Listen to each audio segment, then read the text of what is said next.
नमस्कार। लोकसभा चुनाव से जुड़ा कैपिटल टीवी का खास शो 24 का रन विपक्ष बेदम देख रहे हैं आप। मैं हूं आपके साथ पूजा। अयोध्या के राम मंदिर में रामलला की प्राण प्रतिष्ठा 22 जनवरी को होगी, जिसको लेकर पूरे देश में गजब का उत्साह है। तो वहीं चुनाव को देखते हुए बीजेपी ने 22 जनवरी के बाद का पूरा रोड मैप तैयार कर रखा है। 22 जनवरी के बाद पीएम मोदी समेत बीजेपी के तमाम बड़े नेताओं की ताबड़तोड़ रैलियां होनी है। पर विपक्ष की बात करें तो विपक्ष बेदम है। गठबंधन में सीट शेयरिंग को लेकर बात नहीं बन पा रही है। हो रही देरी पर नेशनल कॉन्फ्रेंस के अध्यक्ष फारूक अब्दुल्ला ने तो चेतावनी तक दे डाली।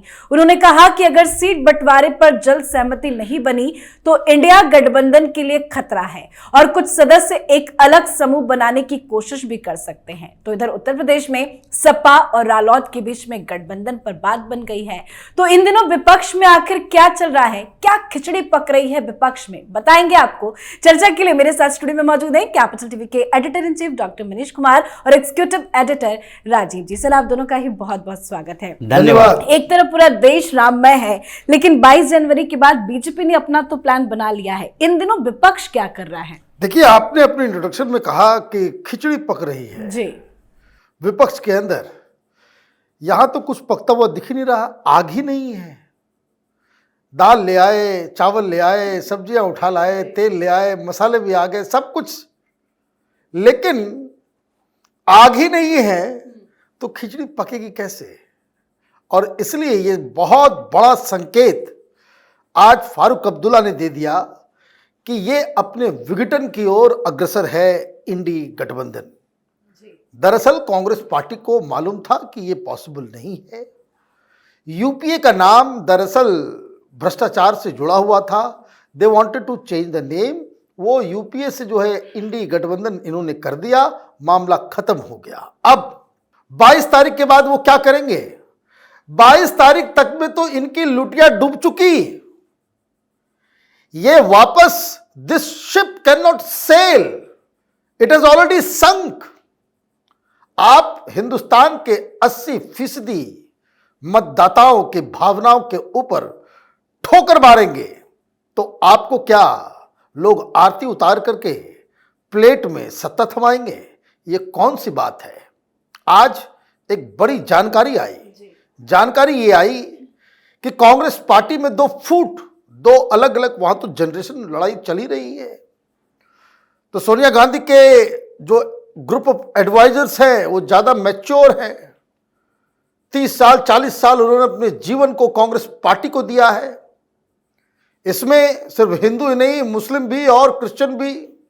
2014 के बाद एंटनी साहब को कहा गया था कि जरा हार के कारणों को गिनवाइए। पहला कारण बताया गया था कि कांग्रेस की इमेज एंटी हिंदू पार्टी की तरह हो गई है, इससे नुकसान हुआ है।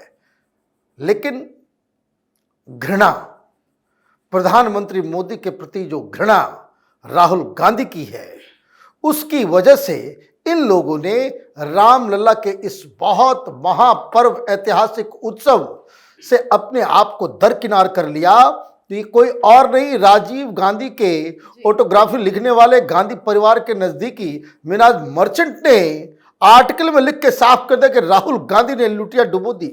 ये घृणा न सिर्फ कांग्रेस पार्टी बल्कि पूरे के पूरे विपक्ष को नाश करने वाला है। 2024 में ये अपने आप में एक पॉलिटिकल सुसाइड इन तमाम पार्टियों ने कर लिया है। अब दिक्कत क्या है?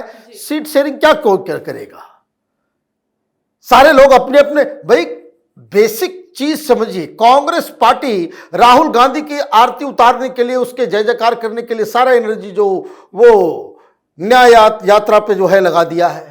उसके सोशल मीडिया से क्या कोई ममता बनर्जी की तस्वीर जाएगी, ममता बनर्जी का जय जयकार होगा, केजरीवाल का जय? ये तो पॉसिबल ही नहीं है, न पॉसिबल था। और जो लोग ये सोच रहे थे कि तमाम सोशल मीडिया और मीडिया पे कांग्रेसी जो तंत्र है वो किसी दूसरे लीडर को प्रधानमंत्री बनाने के लिए आगे करेगा, इससे बड़ी मूर्खता और क्या हो सकती है? भारतीय जनता पार्टी ने जीत के लिए सुपर हाईवे तैयार कर लिया है। भारतीय जनता पार्टी को ये रामलला इस बार 400 पार कराएंगे और उसके लिए पूरी पृष्ठभूमि तैयार है। प्रधानमंत्री मोदी एक युग पुरुष की तरह 22 तारीख को वो नजर आएंगे और अयोध्या के रामलला के प्रांगण से जो उनका उद्घोष होगा वो 2024 के नतीजे को उसी दिन तय कर देगा। बिल्कुल। तो राजीव सर, विपक्ष में तो सीट शेयरिंग पर बात नहीं बन पा रही है, क्या विपक्ष के अलग अलग दल अपनी अपनी रणनीति बनाने में जुट गए हैं? क्योंकि आज उत्तर प्रदेश से बड़ी खबर आई कि अखिलेश यादव और जयंत चौधरी ने हाथ मिला लिया। जिस तरीके से पिछले चुनावों में इन लोगों ने अलग अलग जगहों पर अलायंस किया, गठबंधन किए, उसी तरीके से इस बार भी गठबंधन होने की संभावना है। क्योंकि कांग्रेस अपने तरीके से अलग अलग राज्यों में जो पहले के गठबंधन सहयोगी इनके हैं, उन लोगों को भी जोड़े रखने में सक्षम नहीं दिखाई दे रही है। जैसे महाराष्ट्र की बात लें या बिहार की बात लें, इन दोनों जगह पर आपस में ये लोग तय कर रहे हैं कि कांग्रेस के साथ हम लोग गठबंधन करें या ना। लालू यादव, नीतीश कुमार आपस में बातचीत कर रहे हैं और वहां पर ये सोच रहे हैं कांग्रेस को कितनी सीटें दी जाए, अगर नहीं दी जा सकती है तो इसे बाहर करो, हम लोग आपस में लड़ लेंगे चुनाव। उसी तरीके से उद्धव ठाकरे और शरद पवार ये दोनों आपस में चर्चा कर रहे हैं कि अगर कांग्रेस इस बात पर न माने तो उसके बाद उसको कहो अपना रास्ता देखे, हम लोग मिलकर चुनाव लड़ लेंगे। अखिलेश यादव, ये जो राष्ट्रीय लोक दल जयंत चौधरी के साथ बैठक कर रहे हैं, उन्होंने भी यही कहा कि हम दोनों जैसे विधानसभा चुनाव में गठबंधन किए थे वैसे ही लोकसभा चुनाव में कर लेंगे, कांग्रेस को बहाव देने की जरूरत नहीं है। मतलब कांग्रेस पूरी तरीके से फ्रस्ट्रेटेड है, इसके नेता पागल हो चुके हैं और ऐसे विपक्ष के दूसरे नेता भी इस पागलपन के दौरे में शामिल हैं। क्योंकि इन लोगों को भी लगता है कि जो माहौल तैयार हो रहा है और जो रिपोर्ट्स इन लोगों के सामने है, क्योंकि देखिए जितनी विपक्ष में बैठी हुई पार्टियां हैं, इसके पास दो तरीके के लोग अभी बैठे हुए हैं। एक जो छोटी मोटी रणनीति इन लोगों के लिए बना रहे हैं और एक ऐसा सेल इन लोगों ने बना रखा है, उसकी नजर सिर्फ भारतीय जनता पार्टी की रणनीति पर है कि क्या क्या काम कर रहे हैं। और वो काम में अभी जो सामने आया कि अभी 22 जनवरी के बाद पीएम मोदी 140 रैलियां करेंगे।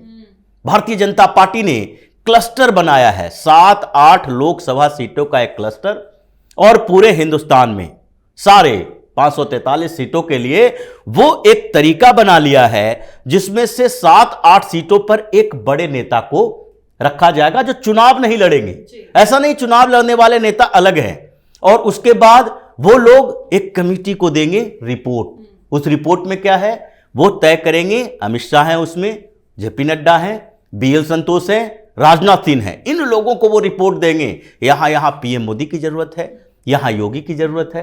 तो ये जो पूरा का पूरा रोड मैप तैयार हो रहा है, जैसा कि डॉक्टर साहब ने कहा, ये 400 पार वाला ही रोड मैप है और इसीलिए इन चीजों को जानकर ये पागल हो जाते हैं कि अब हम कर क्या पाएंगे, कोशिश कितनी भी कर लें हमारे लिए संभव नहीं है ये युग पुरुष को हरा पाना। तो क्या अब धीरे धीरे एक एक करके जो ये विपक्ष के अलग अलग दल है वो कांग्रेस का साथ छोड़ेंगे? क्योंकि जिस तरह से बयानबाजी हो रही है, जो रणनीति अलग अलग दल बना रहे हैं, उससे तो लग रहा है कि ये बहुत जल्द मुमकिन है। देखिए, बात इस तरह से समझना चाहिए कि जो विपक्षी पार्टियां हैं उनमें सबसे बड़ी समस्या क्या है? सबसे बड़ी समस्या अविश्वास का। अविश्वास नेताओं के ऊपर नहीं, अविश्वास रणनीति के ऊपर भी नहीं। मन है, मीटिंग करके निकलते हैं, बिल्कुल भाव विवल होकर के बयान देते हैं कि हम लोगों ने फैसला कर लिया, साथ में लड़ेंगे। फिर वापस जब ये लोग आपस में बैठते हैं तो इनके सामने क्या प्रश्न होता है? पहला प्रश्न कि आप अखिलेश यादव से हाथ मिला लिया, well and good. Seat sharing भी आप कर लेंगे, well and good. Congress party ये सोचती है कि अखिलेश का वोटर जो यादव, वो कांग्रेस पार्टी को वोट करेगा। ट्रांसफरेबिलिटी ऑफ वोट, अलायंस अपनी जगह पे है कि आपने ऊपर ऊपर जो है हवाबाजी कर दी, हाथ मिला लिया, गले मिला ली, तस्वीरें खिंचवा दी, लेकिन नीचे वर्कर्स। अब नीतीश कुमार के पास तो वोट चला जाएगा, मुस्लिम वोट जो आरजेडी का है वो तो चला जाएगा, यादव का वोट जाएगा क्या? सिमिलरली कांग्रेस पार्टी भी ये सोच रही होगी कि नीतीश कुमार को 17 सीट वो मांग रहा है, 17 सीट तो हम दे दें। लेकिन क्या नीतीश कुमार के जो कुर्मी वोटर्स हैं वो क्या लालू यादव को वोट करेंगे या बीजेपी को चले जाएंगे? मतलब आप माने इधर से भी गए उधर से भी गए। इस तरह की बड़ी समस्या आपको देखने को मिलेगा महाराष्ट्र के अंदर। जो हार्डकोर हिंदुत्ववादी वोटर्स हैं, आप एनसीपी कांग्रेस सारे लोगों से आप गठबंधन कर लो। क्या एक शिवसैनिक, जहां शिवसेना का उद्धव ठाकरे का उम्मीदवार नहीं होगा, वो अगर कोई सोच रहा है कि वो जाकर के एनसीपी को वोट कर देगा, कांग्रेस पार्टी को वोट कर देगा, किसी खान के लिए किसी अहमद के लिए कैंपेनिंग करेगा, झंडे लगाएगा, are you out of your mind? तो ये जो अविश्वास है कि ट्रांसफरेबिलिटी होगा या नहीं होगा, ये सबसे बड़ी समस्या है। दिल्ली में, पंजाब में क्या है, दिल्ली में क्या है? ये आम आदमी पार्टी का जो हार्डकोर वोटर है, जो केजरीवाल के आंदोलन से जुड़े हुए लोग थे, जो केजरीवाल को एक कांग्रेस के खिलाफ जो भ्रष्टाचार है उसकी वजह से नेता बनाया, वो जाकर के कांग्रेस को वोट कर देगा? ये इम्पॉसिबल है। एक तो जब वो खुद लड़ता है मोदी के सामने, इन लोगों की वोट बैंक में वैसे ही सेंध पड़ जाती है। तो ये जो सारी चीजें हैं वो लगातार, अब क्योंकि अब ये फाइनल समय आ गया है कि आप अपनी अपनी रणनीति बनाएं, सीट शेयरिंग का फॉर्मूला सुझा करके चीजों को फाइनलाइज करें।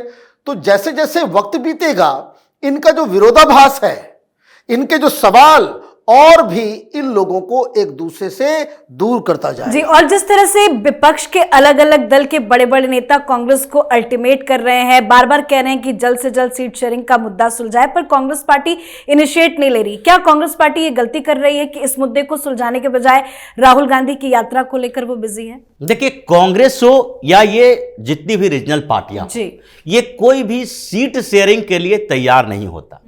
ये सब दिखाने की कोशिश कर रहे हैं। चाहे अखिलेश यादव ही हो, अखिलेश यादव के पार्टी के 4-5 नेता मिलने के लिए गए, कांग्रेस के साथ मीटिंग हुई। अखिलेश यादव ने पहले क्या कहा, इनकी तरफ से ये ऑफर दिया गया कांग्रेस को कि आप लोग सीट नहीं, सीट के साथ उम्मीदवार बताइए कि किस सीट पर चुनाव लड़ेंगे, तो आपके पास उम्मीदवार कौन है। ये सीट शेयरिंग के लिए कोई अपनी पार्टी के उम्मीदवार को डिक्लेयर करके दूसरी पार्टी से बात करेगा। फिर उसके बाद दूसरा स्टेटमेंट आता है अखिलेश यादव की तरफ से कि ये जो एक सांसद और 2 विधायक लेकर बैठे हैं, ये कहां से सीट और उम्मीदवार लाएंगे, जिसके कोई उम्मीदवार ही नहीं दिखाई पड़ रहा। ठीक उसी तरह की स्थिति बिहार में है, महाराष्ट्र में है, हर जगह पर अविश्वास है। जैसा डॉक्टर साहब ने कहा, यह बहुत बड़ा मुद्दा है अविश्वास का, और इससे दूसरा फायदा होता है जो उदाहरण के तौर पर उत्तर प्रदेश में देखा जा सकता है। पिछला विधानसभा चुनाव हुआ 2022 का, उत्तर प्रदेश में जो CSDS जैसे संस्थानें हैं जो सर्वे करती है, और ये मानकर चले कि ये हमेशा मोदी के खिलाफ ढूंढने की कोशिश करते हैं, लेकिन मिला कुछ नहीं। इन लोगों ने क्या किया, दिखाया। जातीय आधार पर जो वोटिंग हुई है, 22% यादव वोट पिछले चुनाव में भारतीय जनता पार्टी को गया, और उसके अलावा ये 2 नन जाटव दलित और जाटव दलित, ये 65% भारतीय जनता पार्टी के पास चले गए। क्यों? क्योंकि उन लोगों ने समझ लिया है और लोगों को अब बताया जा रहा है। पहले इन चीजों की चर्चा नहीं होती थी कि देखो पश्चिम बंगाल में जाकर देखो, मुस्लिम टैक्टिकल वोटिंग करते हैं। किसके लिए? ममता बनर्जी के लिए। दिल्ली में केजरीवाल के लिए, कर्नाटक में कांग्रेस के लिए। तो भाई मुसलमान जब टैक्टिकल वोटिंग कर रहा है तो वहां पर यह भी देखने के स्थिति में आ गए कि यहां मेरी नेता है मायावती, यहां अखिलेश यादव, लेकिन उसके पार्टी के लोग अगर जीतने की स्थिति में नहीं है तो वहां सीधे भारतीय जनता पार्टी को वोट दो उसके खिलाफ। और यही हुआ है और आगे भी यही होगा। ये मिलेंगे और फिर वही 80% की बात है। जब ये जुट जाएंगे तो फिर भारतीय जनता पार्टी के लिए 400 सीट की बात जो की जा रही है वो कहीं 450 पार ना हो जाए। और जाते जाते आप दोनों से एक छोटा छोटा रिएक्शन जरूर लेना चाहेंगे। जो आज रामलला की पहली झलक सामने आई है, क्या कुछ चल रहा होगा अखिलेश, ममता, इन सभी विपक्ष के नेताओं के मन में? देखिए, मूर्ति तो अद्भुत है, अद्भुत। लोग इमोशनल हो रहे हैं, 22 तारीख का इंतजार कर रहे हैं कि जब प्राण प्रतिष्ठा का कार्यक्रम होगा। विपक्षी वो नाप तौल करने में लगे हुए थे, बहुत महंगा पड़ने वाला है। ये तमाम लोग, जिन लोगों ने अपने बयानों से, अपने कटाक्षों से, अलग अलग तरह के षड्यंत्रों से इस प्राण प्रतिष्ठा में अवरोध क्रिएट करना चाह रहे थे, उनको बहुत भारी पड़ने वाला है। जी, और राजीव सर, राहुल गांधी तो यात्रा में बिजी हैं, लेकिन उनके मोबाइल में भी रामलला की तस्वीर आज जरूर पहुंची होगी। अगर तस्वीर है, इन लोगों की बात अगर करें, राजनीतिक तौर पर एक अलग धारणा है, ये लोग इसका विरोध करें, समर्थन करें, बीच का रास्ता निकालें, लेकिन विपक्ष पार्टी में बैठे हुए सारे नेताओं को अगर देखेंगे, एक बार उनके इतिहास को देखेंगे, मुझे नहीं लगता कि इन लोगों के अंदर हिंदू धर्म के लिए, भगवान श्री राम के लिए कुछ आस्था बची है। डर हो सकता है, थोड़ा बहुत डर है, लेकिन आस्था नहीं है। ये धीरे धीरे अपने आप को अंतरात्मा से एक्सेप्ट कर लिए कि भाई ये धर्म जो है, हिंदू हमें दिखाने के लिए तो हम हिंदू हैं ही, लेकिन अंदर से एक्सेप्टेंस हो चुका है कि जब मस्जिदों में जाते हैं, उन लोगों के संसर्ग में रहते हैं, वो ऐसे कलाकार है, तो इनका मानना जो है, इसका मत है, वही हमारे लिए सर्वोच्च है। जी, बहुत बहुत धन्यवाद सर आप दोनों का। धन्यवाद। तो 22 जनवरी से पहले राम मंदिर पर सियासत तेज है, विपक्ष बौखलाया है, तो वहीं गठबंधन टूटने के कगार पर है। अब तो नेता खुलकर गठबंधन में सीट शेयरिंग को लेकर धमकी भी दे रहे हैं, बात नहीं बन पा रही है, और यही वजह है कि विपक्ष के नेता अब अपनी अपनी रणनीति बनाने में जुटे हुए हैं। इस पर आप अपनी राय कमेंट कर लिखिए। देखते रहिए कैपिटल टीवी। नमस्कार।